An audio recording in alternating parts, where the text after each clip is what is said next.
Hello everyone, welcome on this amazing platform of Biology Adda. Myself AK Sina, your biology mentor.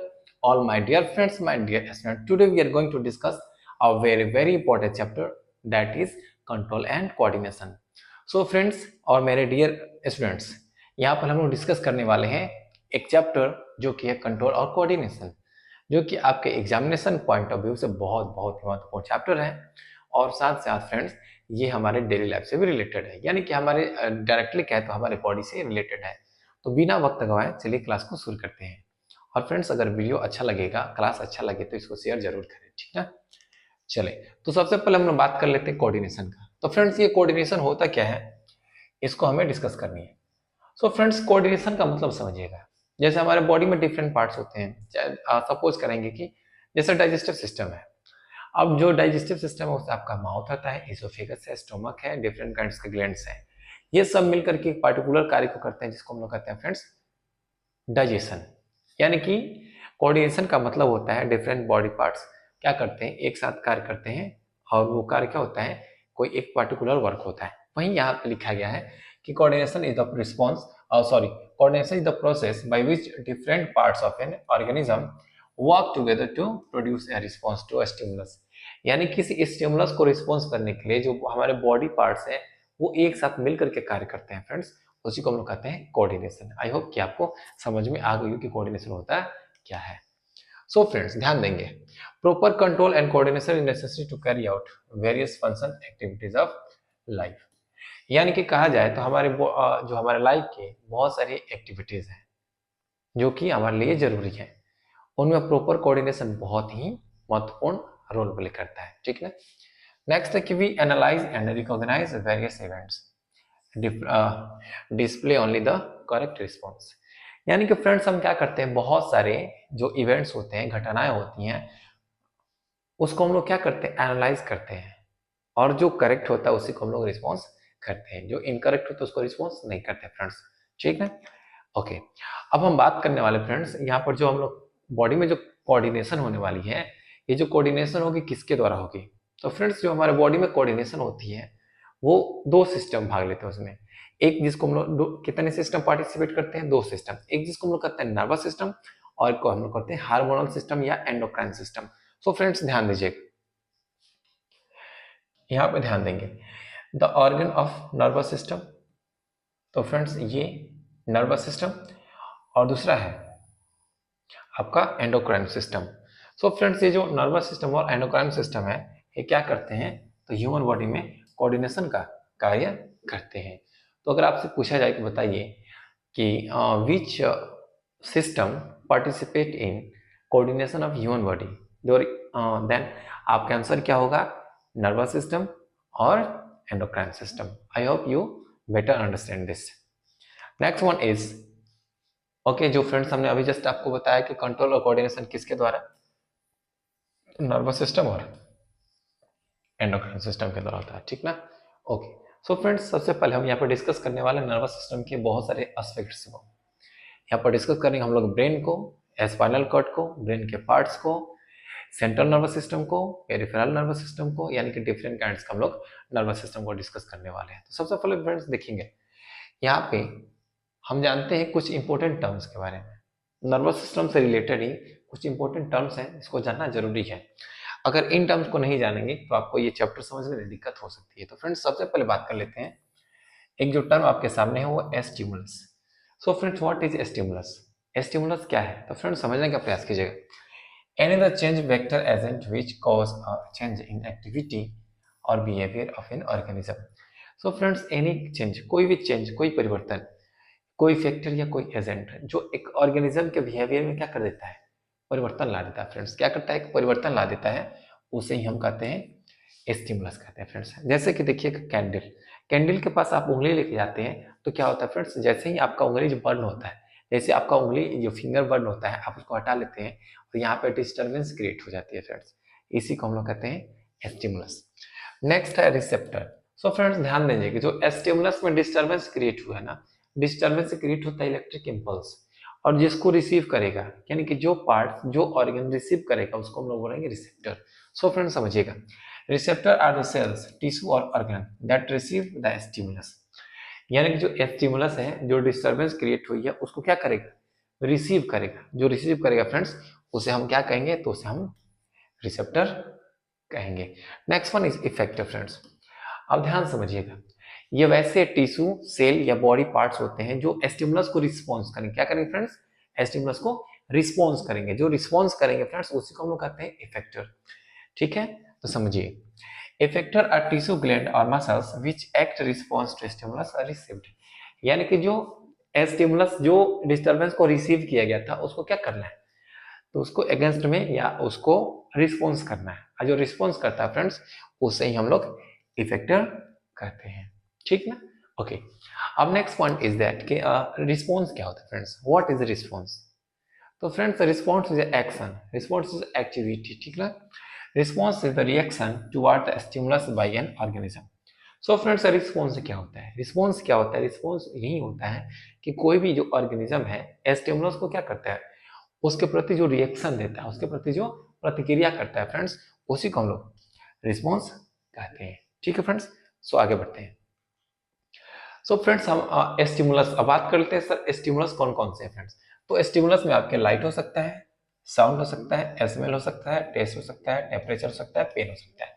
तो friends ये stimulus जो हमारे body में disturbance create करते हैं। सो फ्रेंड्स अब यहाँ पे कुछ हमारे बॉडी में रिसेप्टर्स दिए गए हैं, या हमारी बॉडी में रिसेप्टर्स पाए जाते हैं, जिसके बारे में जानना आवश्यक है। तो सबसे पहले बात करते हैं कुछ रिसेप्टर की। तो फ्रेंड्स सबसे पहले आता है photo receptor. So friends photo का मतलब क्या होता है, तो फोटो का मतलब होता है फ्रेंड्स लाइट। फोटो का मतलब लाइट होता है, यानी कि वैसे ऑर्गन जो सेंसिटिव होते हैं किसके, लाइट के प्रति। तो फ्रेंड्स स्टिमुलस इसका क्या होता है, लाइट होता है। और कौन होते हैं, तो फ्रेंड्स हमारे आईज होते हैं। ओके फ्रेंड्स आपको एक बात बता दें कि हमारे बॉडी में क्या होते हैं, तो 5 प्रकार के सेंस ऑर्गन पाए जाते हैं। 5 प्रकार के सेंस ऑर्गन पाए जाते हैं। तो फ्रेंड्स ये भी आपके एग्जाम में पूछे जा सकते हैं इन ऑब्जेक्टिव में कि which one of the sense organ. ठीक है, उसमें आपको आईज, नोज, टंग और एक ब्रेन भी दिया जा सकता है, और नेक्स्ट पॉइंट हो सकता है इनमें से ऑल्सो भी। तो फ्रेंड्स देखिएगा, आईज, नोज, टंग, ईयर और स्किन ये हमारे बॉडी में पाए जाने वाले सेंस ऑर्गन होते हैं। सो फ्रेंड्स फोटो रिसेप्टर आई होता है, लाइट सेंसिटिव होता है। फिर वहीं पर ऑल्फैक्टरी रिसेप्टर की बात करेंगे फ्रेंड्स, तो स्मेल। तो स्मेल के लिए सेंसिटिव कौन होता है, हमारा नोज होता है, और इसे हम लोग पहचान लेते हैं। ठीक ना, हम नेक्स्ट गस्टेटरी रिसेप्टर फ्रेंड्स, तो ये टंग होता है, हमको टेस्ट बताता है। गस्टेटरी रिसेप्टर टंग होता है। सो फ्रेंड्स जो है अब होता है फोनो रिसेप्टर। फोनो यानी साउंड होता है फ्रेंड्स, तो साउंड के लिए सेंसिटिव कौन होता है, हमारा कान होता है, तो ईयर हो जाएगा। और फ्रेंड्स थर्मो रिसेप्टर जो हमें टेम्परेचर बताएगा कि हॉट है या कूल है, तो हॉट या कूल को बताता है उसको फ्रेंड्स, वो है स्किन। और फ्रेंड्स नोसे रिसेप्टर जिसको हम लोग कहते हैं, जो कि पेन को बताता है फ्रेंड्स, क्या बताता है, पेन को बताता है। फ्रेंड्स जो पेन को बताता है हमारा स्किन ही है। आई होप आपको ये 5 प्रकार के 6 प्रकार के जो रिसेप्टर्स हैं ये आप जान गए। ठीक है फ्रेंड्स, बहुत इंपॉर्टेंट है। ओके, अब नेक्स्ट है फ्रेंड्स जो नर्वस सिस्टम डिस्कस करने वाले हैं, उसको हम लोग अब चलेंगे उसके बेसिक पे। तो फ्रेंड्स ध्यान दीजिएगा, नर्वस न्यूरॉन क्या होगा, तो न्यूरॉन हो जाएगा बेसिक यूनिट। ठीक ना, ये बेसिक यूनिट है। अब ये बेसिक यूनिट ग्रुप में आएगा, क्या आएगा फ्रेंड, ये बेसिक यूनिट ग्रुप में आएगा। अब जैसे ही ग्रुप में आएगा वो क्या बन जाएगा, नर्वस टिश्यू बन जाएगा। क्या बन जाएगा फ्रेंड्स, नर्वस टिश्यू। और नर्वस टिश्यू के ग्रुप बनेंगे, नर्वस टिश्यू के जब ग्रुप बनेंगे तो फ्रेंड्स वो बन जाएगा नर्वस सिस्टम बन जाएगा। क्या बन जाएगा, नर्वस सिस्टम। यानी क्या है, तो न्यूरॉन नर्वस टिश्यू को बनाता है और नर्वस टिश्यू नर्वस सिस्टम को बनाता है। तो फ्रेंड्स देखिएगा अब न्यूरॉन के बारे में। तो फ्रेंड्स न्यूरॉन होते क्या है, तो neuron is the structure and function unit of nervous system. तो फ्रेंड्स न्यूरॉन नर्वस सिस्टम का स्ट्रक्चर फंक्शन यूनिट होते हैं। It is the thread like structure and branch structure. Friend ये धागे के जैसे होते हैं, और कैसे होते हैं, कैसे थ्रेड लाइक होते हैं, और ये ब्रांच्ड होते हैं, मतलब इनमें शाखाएं पाई जाती हैं। It is the longest cell of human body, और ये हमारी बॉडी का सबसे लंबा सेल होता है। ओके, एक पॉइंट ध्यान दीजिए फ्रेंड्स, अब ये जो न्यूरॉन है ना, इनकी लेंथ की बात करें तो इनका जो लेंथ होता है वो 90 सेंटीमीटर से 1.2 मीटर तक होता है।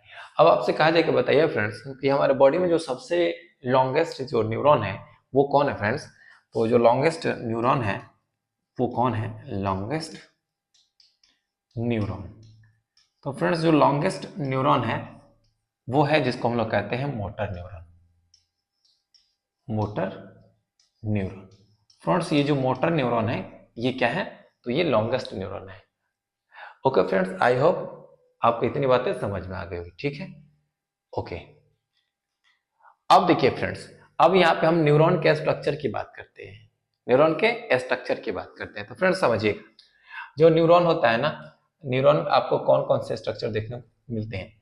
तो न्यूरॉन में आपको सबसे पहले क्या स्टार जैसा स्ट्रक्चर देखने को मिलता है। अभी जो स्टार जैसा स्ट्रक्चर होता है ना फ्रेंड्स, इसको हम लोग कहते हैं साइटोन। क्या कहते हैं फ्रेंड्स, साइटोन कहते हैं। और ये जो साइटोन है फ्रेंड्स, आप इसे साइटोन के अलावा और किस नाम से जानते हैं, तो आप इसे सेल बॉडी भी कह सकते हैं। तो फ्रेंड्स ये स्टार के जैसा होता है। अब देखिए इसमें जो ब्रांचेज निकली होती हैं, जो ब्रांचेज निकली होती है फ्रेंड्स, ये है डेंड्रॉन, इसको हम लोग डेंड्रॉन कहते हैं। ब्रांचेज को डेंड्रॉन कहते हैं। जो छोटे छोटे ब्रांचेज होते हैं साइटोन से निकले होते हैं उसको डेंड्रॉन कहते हैं। और यहाँ पे जो लंबी एक ब्रांच निकली है फ्रेंड्स, उसको हम लोग कहते हैं एक्सॉन। क्या कहते हैं फ्रेंड्स, एक्सॉन कहते हैं। ओके फ्रेंड्स, अब देखिए ये सेल बॉडी हो गया, ये डेंड्रॉन हो गया। अब डेंड्रॉन में क्या होता है, पतले पतले हेयर लाइक स्ट्रक्चर्स निकले होते हैं जिसको हम लोग डेंड्राइट कहते हैं फ्रेंड्स। अब थोड़ा सा ध्यान दीजिएगा, यहाँ पर ये जो साइटोन है इसमें न्यूक्लियस भी प्रेजेंट होती है। अब अगर बात करते हैं इसके एक्सॉन की, तो फ्रेंड्स देखिएगा एक्सॉन क्या होता है, एक शीथ के द्वारा, एक चादर के द्वारा, कवरिंग के द्वारा घिरा होता है, जिस उसे हम लोग कहते हैं फ्रेंड्स माइलिन शीथ कहते हैं। क्या कहते हैं फ्रेंड्स, माइलिन शीथ कहते हैं। अब देखिए फ्रेंड्स यहाँ पर क्या होता है, कुछ खास प्रकार के सेल्स पाया जाता है, कुछ खास प्रकार के सेल्स पाया जाता है फ्रेंड्स। अब ये सेल्स हैं उन्हें हम लोग क्या कहते हैं, स्वार्म सेल कहते हैं। तो फ्रेंड्स यहाँ पे एक बात बहुत इंपॉर्टेंट है जिससे जानना जरूरी है कि आखिर ये माइलिन शीथ वर्क क्या करते हैं। तो फ्रेंड्स ध्यान दीजिएगा, ये जो इलेक्ट्रिक इंपल्स है, इलेक्ट्रिक इंपल्स, इलेक्ट्रिक इंपल्स जो है उसके जो स्पीड है, इलेक्ट्रिक इंपल्स का जो स्पीड है उसको क्या करते हैं फ्रेंड्स, उसको इंक्रीज कर देते हैं, बढ़ा देते हैं। इलेक्ट्रिक इंपल्स के स्पीड को बढ़ा देते हैं। और क्या करता है फ्रेंड्स, तो ये जो माइलिन शीथ है, ध्यान समझिएगा, माइलिन शीथ है जो इलेक्ट्रिक इंपल्स है उसको बाहर आने नहीं देता है, यानी कि एक इंसुलेटर की तरह वो वर्क करता है। आई होप आपको समझ में आ गई होगी। नेक्स्ट पॉइंट है friends Ranvier node.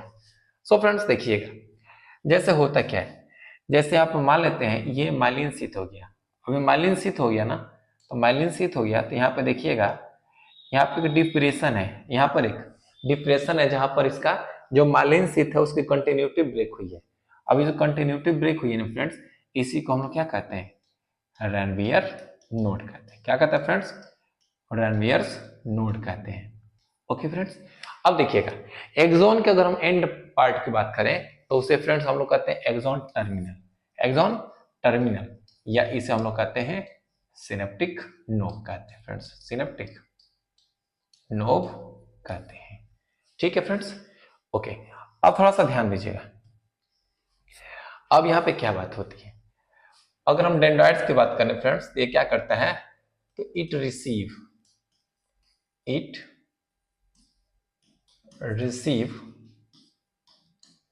Electric impulse, electric impulse from another neuron. यानी कि फ्रेंड्स ये करता क्या है, इलेक्ट्रिक इंपल्स को दूसरे न्यूरॉन से रिसीव करने का कार्य करता है, रिसीव करने का कार्य करता है। तो friends I hope you understand. Okay friends, चलिए आगे देखते हैं। अब पार्ट्स ऑफ न्यूरॉन हमने आपको बता ही दिया कौन क्या करता है। ये न्यूरल एक्सॉन है, जैसे कि ये माइलिन शीथ है, और यहाँ पे ये स्वार्म सेल है, और बीच में जो ये अभी बताया था कंटिन्यूटी ब्रेक हुई जिसको हम लोग नोड ऑफ रेनवियर या रेनवियर नोड कहते हैं। ओके, अब फ्रेंड्स यहाँ पे एक बहुत ही महत्वपूर्ण बात है, वो है सिनेप्स। क्या फ्रेंड्स, वो है सिनेप्स। बहुत इंपॉर्टेंट है फ्रेंड्स, बहुत ही इंपॉर्टेंट है। अब आपसे कहा जाए कि ये सिनेप्स होता क्या है, व्हाट इज सिनेप्स। तो फ्रेंड्स ध्यान दीजिए, अगर हम सिनेप्स की बात करेंगे ना, तो सिनेप्स क्या है जनरली, तो फ्रेंड्स सिनेप्स क्या है, तो सिनेप्स दो न्यूरॉन के बीच का गैप है। तो फ्रेंड्स अगर आपको इसको डिफाइन करना हो तो कैसे करेंगे? It is a gap between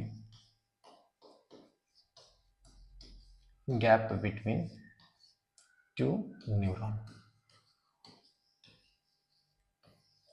gap between two neuron. यानी कि फ्रेंड्स देखिएगा, ये एक न्यूरॉन का डेंड्राइट है और ये एक न्यूरॉन का एक्सॉन है। क्या फ्रेंड्स? एक्सॉन है। और एक न्यूरॉन का ये साइटोन का ये डेंड्राइट है। तो फ्रेंड्स इसके बीच में क्या है? तो गैप पाया जाता है, इसके बीच में गैप पाया जाता है और इसी गैप को हम लोग क्या कहते हैं? सिनेप्स कहते हैं। तो गैप बिटवीन टू न्यूरॉन। ठीक है फ्रेंड्स, ओके। आप यहाँ पर देख सकते हैं। तो फ्रेंड्स देखिएगा, ये क्या है? तो ये एक डेंड्राइट है, ठीक है। और क्या है? ये कहते हैं उसका सिनेप्टिक नोव है, सिनेप्टिक नोव है फ्रेंड्स। तो आप देखना, ये डेंड्राइट और सिनेप्टिक नोव, इसके बीच में गैप है, इसके बीच में एक गैप दिख रही है। ये जो गैप दिख रही है ना फ्रेंड्स, इसी गैप को हम लोग क्या कहते हैं? तो इसी गैप को हम लोग सिनेप्स कहते हैं, ठीक ना। इसी गैप को हम लोग सिनेप्स कहते हैं। इस सिनेप्स में क्या होता है? तो इसमें केमिकल रिएक्शन होता है, जिसमें केमिकल होता है जिसको हम लोग कहते हैं न्यूरो ट्रांसमीटर, न्यूरो ट्रांसमीटर कहते हैं फ्रेंड्स। यहाँ पर कौन सा क्रिया होती है, कौन सा फंक्शन होता है, कौन सा रिएक्शन होता है, उसको थोड़ा सा समझते हैं। अब देखिए फ्रेंड्स, एक्चुअली होता क्या है कि इसमें जो इलेक्ट्रिक इंपल्स आता है, इसमें क्या आता है? इलेक्ट्रिक इंपल्स आता है। एक बात बता दें फ्रेंड्स, जो इलेक्ट्रिक इंपल्स है वो डायरेक्ट इलेक्ट्रिक इंपल्स के ही फॉर्म में दूसरे न्यूरॉन में ट्रांसफर नहीं हो सकता है। तो फ्रेंड्स एक्चुअली होता क्या है, ये जो इलेक्ट्रिक इंपल्स है वो यहाँ पे एंटर कर जाता है, यानी कि इस केमिकल में इंटर कर जाता है और फिर यहाँ पे किस में कन्वर्ट हो जाता है फ्रेंड्स? केमिकल इंपल्स में कन्वर्ट हो जाता है, ठीक है। केमिकल इंपल्स में कन्वर्ट हो जाता है, फिर रिएक्शन होती है और ये केमिकल जो इंपल्स है वो कन्वर्ट हो जाता है इलेक्ट्रिक इंपल्स में। किसमें फ्रेंड्स? इलेक्ट्रिक इंपल्स में कन्वर्ट हो जाता है और फिर ये इलेक्ट्रिक इंपल्स जो होता है वो दूसरे न्यूरॉन में ट्रांसफर हो जाती है, ठीक है फ्रेंड्स। वन सेकेंड रिपीट करते हैं। दूसरा न्यूरॉन है, इसमें जो इलेक्ट्रिक इंपल्स आया है, इलेक्ट्रिक इंपल्स किस में इंटर किया? न्यूरोट्रांसमीटर में, जिसमें क्या हुआ फ्रेंड्स? रिएक्शन हुए और वो केमिकल इंपल्स में कन्वर्ट हो गया। अब जो केमिकल इंपल्स है वो फिर से क्या हुआ? इलेक्ट्रिक इंपल्स में कन्वर्ट हुआ और इलेक्ट्रिक इंपल्स में कन्वर्ट होकर के दूसरे न्यूरॉन में वो चला गया। तो फ्रेंड्स ये सिनेप्स में फंक्शन होते हैं, क्या होते हैं? ये था। ओके फ्रेंड्स, अब हम बात करते हैं नर्व इंपल्स का। आखिर नर्व इंपल्स होते क्या हैं? तो फ्रेंड्स देखिए, इस लेक्चर में हम लोग बहुत सारे कंसेप्ट को डिस्कस करने वाले हैं। यहाँ पर हम लोग कंप्लीट एनसीईआरटी को डिस्कस करेंगे और यहाँ पे हम वही बातें बताएंगे जो कि आपके एग्जाम से रिलेवेंट होगा, ठीक है ना फ्रेंड्स। ओके, अब देखिए friends, nerve impulse. Nerve impulse are wave.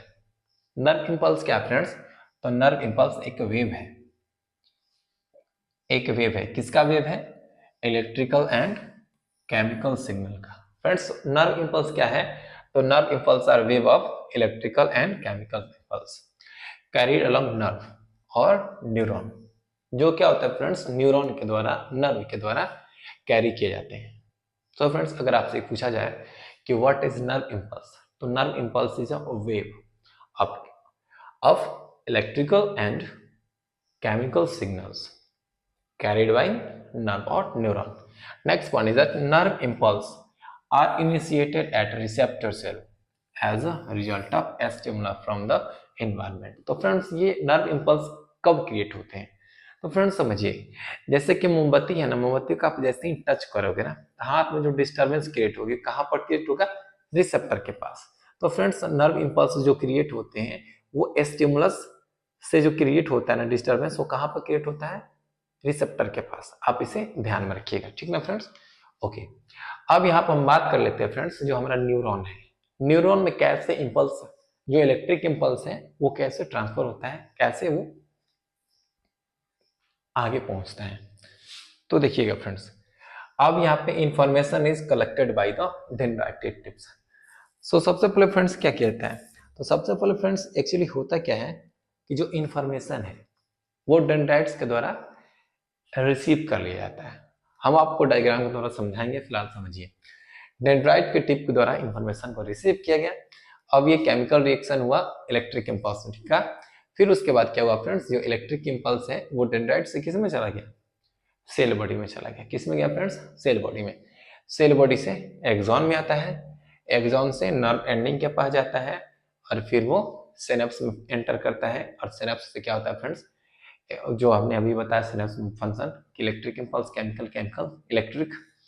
For this again passes electric signal in next dendrite, यानी कि एक्सॉन के पास जाएगा, फिर वहां से सेम प्रोसेस होगी और ये दूसरे न्यूरॉन में चला जाएगा। फ्रेंड्स ऐसे ही क्या होता है, तो नर्व ट्रांसफर, नर्व में जो नर्व इंपल्स है वो ट्रांसफर होते हैं।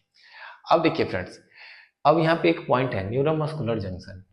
सो फ्रेंड्स ये न्यूरोमस्कुलर जंक्शन होता क्या है, तो समझिएगा, the point of contact between motor neuron and muscles.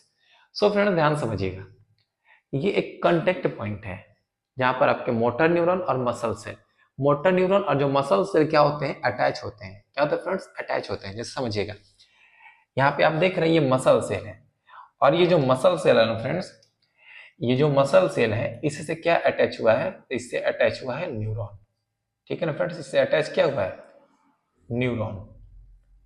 अब जो अटैच हुआ ना फ्रेंड्स न्यूरॉन, तो इसे ही हम लोग क्या कहते हैं फ्रेंड्स, इसे ही हम लोग कहते हैं न्यूरोमस्कुलर जंक्शन। यहाँ पर मसल सेल और जो न्यूरॉन है वो अटैच होते हैं, सॉरी मोटर न्यूरॉन अटैच होते हैं, तो उसको हम लोग न्यूरोमस्कुलर जंक्शन कहते हैं। ठीक है, चलिए आगे हम बढ़ते हैं। जो कि आप देख सकते हैं ये है मसल सेल, मसल सेल और ये न्यूरॉन।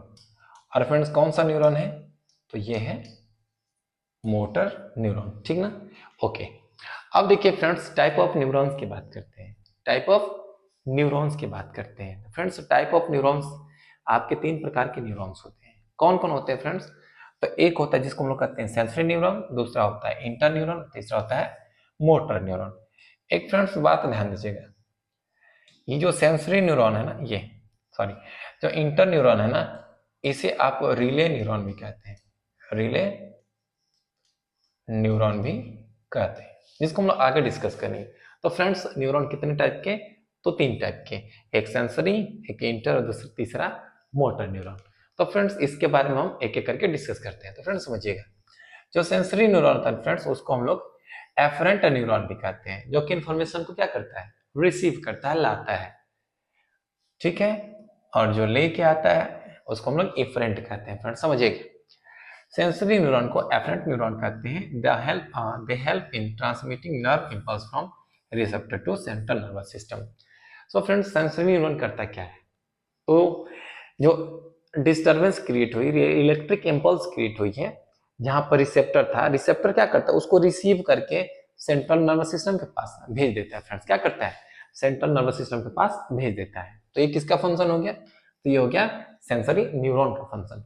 नेक्स्ट सर ये मोटर न्यूरॉन फ्रेंड्स, ठीक है। तो मोटर न्यूरॉन को हम लोग एफरेंट न्यूरॉन भी कहते हैं। और फ्रेंड्स क्या होता है, क्या है, they help in transmitting nerve impulse from central nervous system to muscle और ग्लैंड। तो फ्रेंड्स ये क्या करता है, ये इंफॉर्मेशन को सेंट्रल नर्वस सिस्टम से मसल के पास ट्रांसफर करता है। एक क्या करता है, मसल से सेंट्रल नर्वस सिस्टम के पास, और ये सेंट्रल नर्वस सिस्टम से मसल के पास, ठीक ना फ्रेंड्स। अब एक आता है जिसको हम लोग कहते हैं इंटर न्यूरॉन, जिससे अभी जस्ट हमने आपको बताया था रिले न्यूरॉन। तो फ्रेंड्स सिंपल सा इसका फंक्शन है, क्या करता है फ्रेंड्स, ये सेंसरी और मोटर न्यूरॉन को जोड़ने का कार्य करता है। तो फ्रेंड्स आई होप आपको बातें समझ में आ गई होगी, ठीक है फ्रेंड्स। तो हम आगे डिस्कस करते हैं।